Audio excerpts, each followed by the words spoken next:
Manuscript کو جو میں ابھی دیکھ رہی ہوں اس کا نام ہے جواب غزل، اور اس کے چھوٹے جو اس کے نیچے لکھا ہے جواب غزل یعنی اودھ بلو بک کا جواب، اور اس کے بعد اس کو لکھا ہے کہ تمانچہ سم تھنگ کارفنا.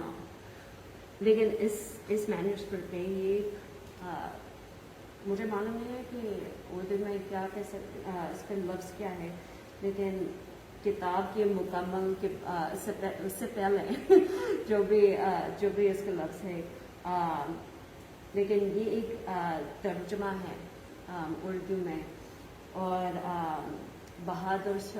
نواب بہادر شاہ ظفر کا اس کا گریٹ گرینڈ سن جو 1960s میں زندہ تھا، اور انہوں نے یہ لکھا ہے جب نواب بہادر شاہ ظفر زندہ تھا 1857 ریبیلین کے بعد، اور جب برٹش نے اودھ کو اینیکس کیا، مجھے معلوم نہیں ہے کہ اینیکسیشن کیسے لیکن اس اودھ کا اینیکسیشن کے بعد بہادر شاہ ظفر نے یہ لکھا ہے، لیکن ٹیکنیکلی وہ اوریجنلی وہ مینوسکرپٹ انگریزی میں تھا، اور انہوں نے ایک بہت لمبا لیٹر لکھا ہے انگریزی کو، تاکہ وہ بتا سکیں کہ وہ وجہ جو برٹش نے کہا کہ اس کی وجہ سے ہم نے اودھ کو اینیکس کیا. بہادر شاہ ظفر نے ایک چٹھی لکھی اور کہا کہ وہ ساری وجہ جو آپ نے کہا وہ سب بالکل بکواس ہے اور سچ نہیں ہے. تو کئی سالوں بعد ان کی گریٹ گرینڈ سن نے یہ ترجمہ کیا تاکہ وہ لوگ جن کو انگریزی نہیں آتی ہے اور اردو آتی ہے وہ اس کو پڑھ سکیں، کیونکہ کافی دلچسپ اور اہم ڈاکیومنٹ ہے ہسٹوریکلی، تاریخی طور پر. لیکن مجھے آئی تھنک شاید اس کا انٹینشن، اس کا ارادہ تھا کہ ایک کتاب ہونی چاہیے، کہ وہ ایک کتاب شائع ہونا چاہیے تھا، لیکن مجھے لگتا ہے کہ شاید کوئی کتاب نہیں ہے. میں نے کافی ریسرچ کیا اور کوئی کتاب نہیں ہے، لیکن اس کے original Urdu manuscript so incredibly diverse in terms of like the range of topics that are covered. And I mean that's clearly because the family member like was an avid collector and was clearly someone of the educated elite and had a wide range of interests. And so the things that I've pulled that are in Persian, that are sort of Perso-Arabic items, I tried to like bring out things that kind of reflect that diversity. Okay.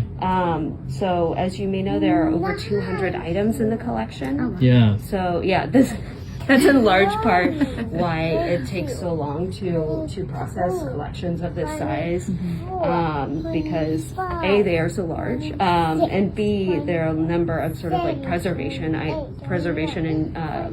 concerns that we have to sort of make sure that like they are stable and and can last the duration of I don't know the world's existence. Exactly.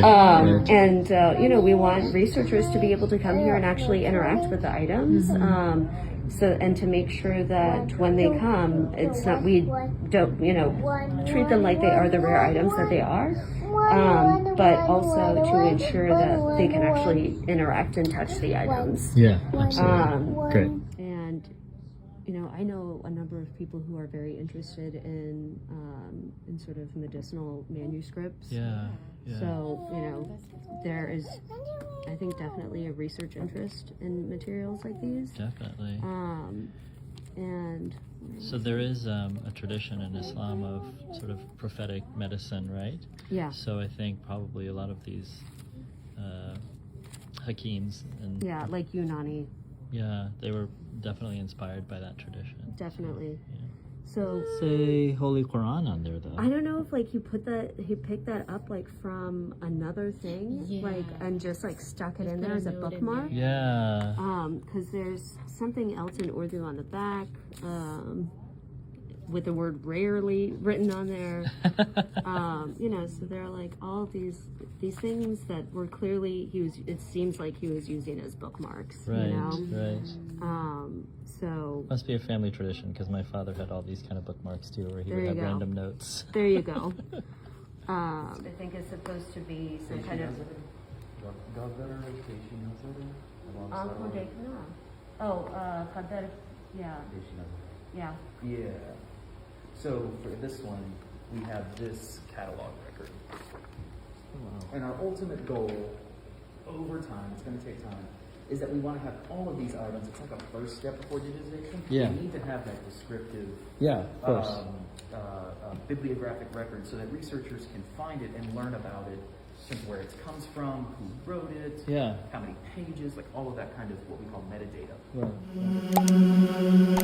Right.